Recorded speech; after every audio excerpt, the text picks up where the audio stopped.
The town of Jean Lafitte would like to welcome everyone to this great day for the Quinten Couevas Field renovation and the Calvin Foray Clubhouse. Due to Hurricane Ida, this field was devastated. As we know, FEMA will only replace the project as is. There is no such thing as an upgrade with them. I would like to give a very special and heartwarming thank you to our Jefferson Parish Tim Kerner Jr. and our state representative Tim Kerner.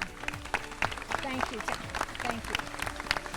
They were determined to find the funding needed to upgrade this beautiful $2 million baseball complex. It's a comeback. It's a comeback for the town of Jean Lafitte. It's a comeback for the Fisher Gators and everything they've suffered through since Hurricane Ida.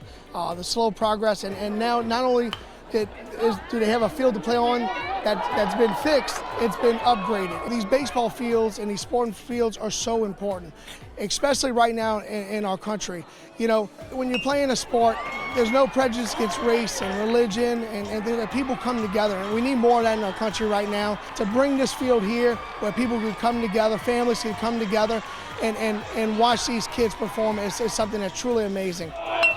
And the road it took to get here has been very difficult, but we're excited to play ball.